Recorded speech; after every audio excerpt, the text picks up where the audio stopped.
I decided to challenge myself. This will be the last tofu recipe I upload this year, so I wanted it to be super addictive and delicious. It's all about indulgent tofu pieces in a spicy coconut lime sauce, a perfect mix of sweetness, heat, creaminess. First thing I do is dry the tofu. You can do it like me by pressing it with a towel or boiling it briefly in salted water or using a tofu press.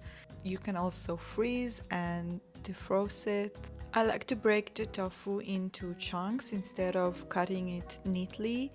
That way I increase the tofu's surface area so it absorbs more sauce, becomes juicier and tastes better. Plus I think the rustic look is more interesting and visually appealing.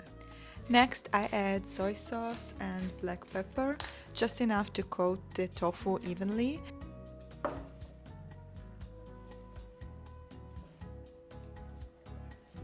Then I gradually add red lentil flour until the pieces are fully coated.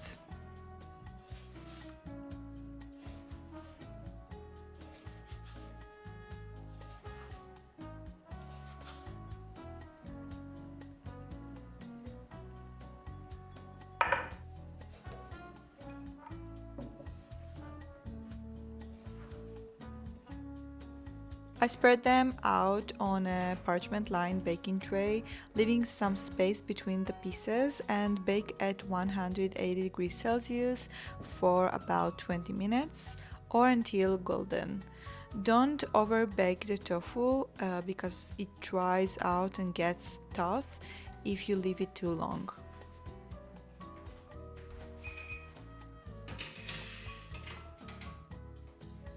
Here's a little trick I love. I start by peeling the ginger with a spoon. It's faster and removes only the skin. Then I cut it into chunks, pulse it in a food processor until it's finely minced, and transfer about a teaspoon of the mixture into each ice cube tray compartment. Freeze for at least 5 hours or overnight. Once frozen, I transfer the cubes into a Ziploc bag and store them in the freezer.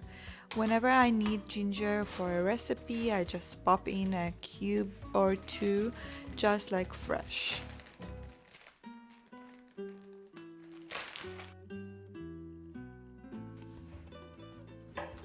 I also like to add zucchini. I can't stand a meal without veggies. For me, every dish should have some. I cut it into medium-sized pieces so it softens but doesn't lose its shape. I also roughly chop spinach and parsley.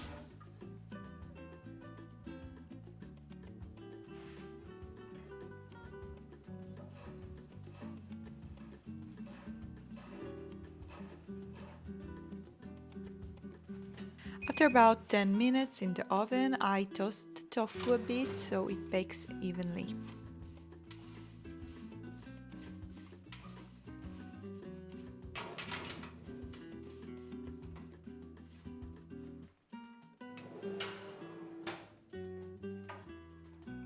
When there are only a few minutes left, I start preparing the sauce. In a deep pan over medium-high heat, I warm sesame oil and a frozen ginger cube. I break it up slightly, then add the zucchini so the ginger doesn't burn.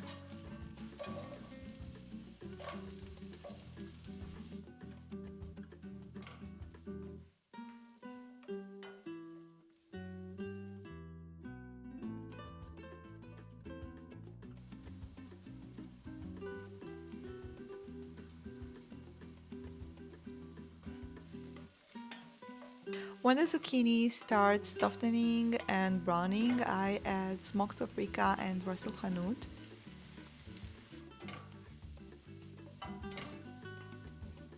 And a pinch of salt to help release the zucchini's moisture.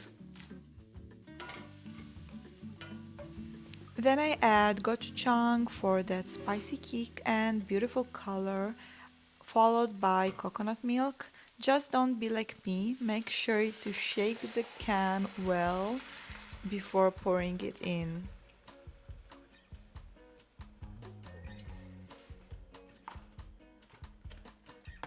After that, I add soy sauce. I use low sodium as always and a drizzle of maple syrup. I mix everything well until the coconut milk blends smoothly with the other ingredients, especially the gochujang.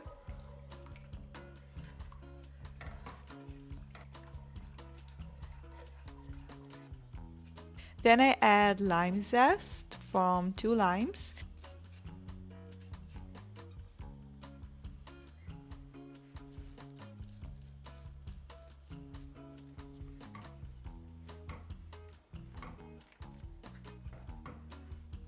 And freshly squeezed lime juice. I used 2 limes, but honestly, I'd add a third next time.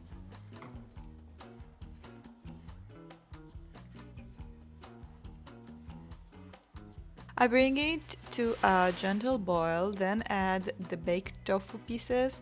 Let it simmer for about 5 to 10 minutes.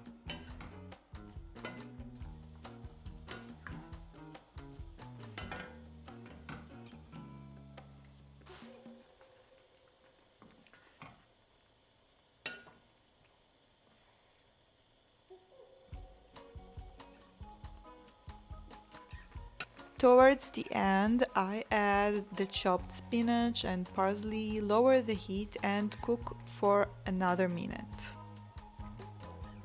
So no, I didn't stop loving tofu and I probably never will, but I do want to bring more variety into my recipes. There are so many ways to get protein, calcium, iron and more in soy-based foods and beyond. I absolutely love when you ask me for recipes or suggest dishes you'd like me to make. So maybe I won't stop posting tofu recipes. Sorry, since so many of you love them too, and tofu is so accessible and convenient. But I'll definitely include more variety and options for those who prefer something different or can't have soy.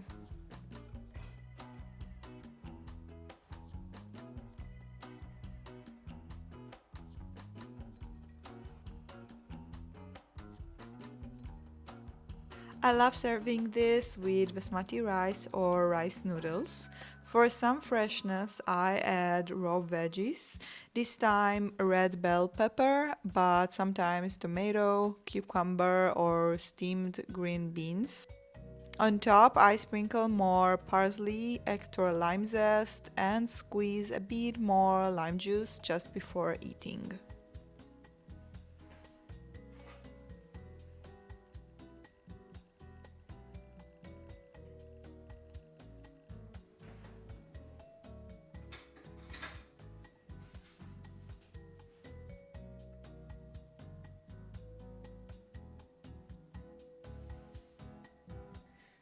Honestly, this recipe is such a success. It's so easy and convenient, yet incredibly comforting and delicious.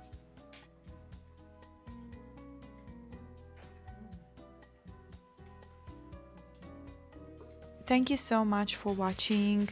If you enjoyed this video, please let me know by liking, commenting, or subscribing if you haven't already. I really love you all and appreciate your support so much.